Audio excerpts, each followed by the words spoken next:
Dua bersaudara yang yatim piatu sejak kecil. Sang kakak menjadi penguasa sebagian besar dunia hitam di negara Ha. Anak buahnya semua adalah penjahat haus darah yang nekat.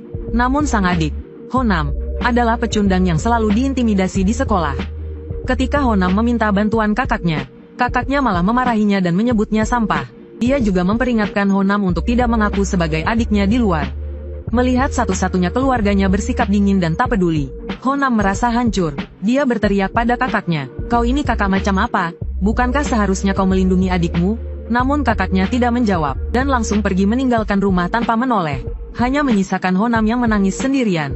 Sejak saat itu, Honam semakin sering diintimidasi di sekolah. Bahkan ketika rambutnya dijambak oleh si kuning yang lebih pendek darinya, dia tidak berani melawan sedikit pun. Karena jika Honam berani bergerak, dia pasti akan dihajar lebih parah lagi oleh si kuning. Namun, saat si kuning hendak menamparnya lagi, Honam tiba-tiba menangkap tangannya. Honam tidak ingin menahannya lagi.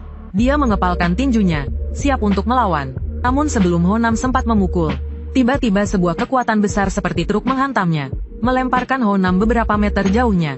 Kang Seokju memakinya dengan nada menghina. "Dasar kau, mau apa kau? Mau berkelahi? Hah?" Sambil berkata demikian, sekelompok berandalan sekolah mengikuti Kang Seokju. Dalam beberapa detik, ruang kelas penuh sesak. Saat itu, Honam menyadari satu hal, bahwa sendirian dia tidak bisa melawan kelompok. Dan begitulah, Honam kembali dihajar oleh si kuning. Namun, malang tak dapat ditolak. Setelah dihajar, Honam menerima telepon dari nomor tak dikenal. Dari polisi, mereka mengatakan bahwa kakaknya mengalami kecelakaan.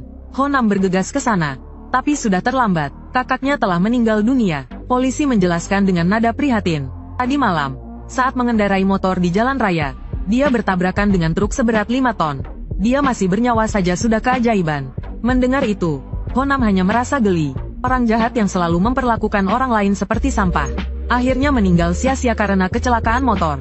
Honam tidak akan pernah melupakan hari itu. Saat dia menangis sendirian, memikirkan hal itu, Honam berbalik dan berkata, "Aku tidak mau jenazahnya," lalu pergi. Namun, baru saja sampai di pintu rumah sakit, polisi itu mengejarnya sambil membawa sebuah kotak. Tunggu dulu, nak. Aku mengerti. Kau pasti tidak punya uang untuk pemakaman, kan? Tapi setidaknya terimalah barang-barang milik kakakmu."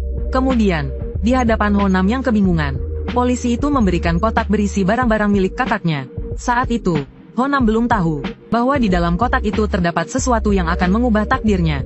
Setelah itu, Honam membawa kotak itu ke tepi sungai. Melihat barang-barang peninggalan kakaknya, meskipun mulutnya mengomel, "Kakak gila," air matanya tak terbendung. Tiba-tiba, terdengar suara notifikasi pesan masuk dari dalam kotak. Honam mencari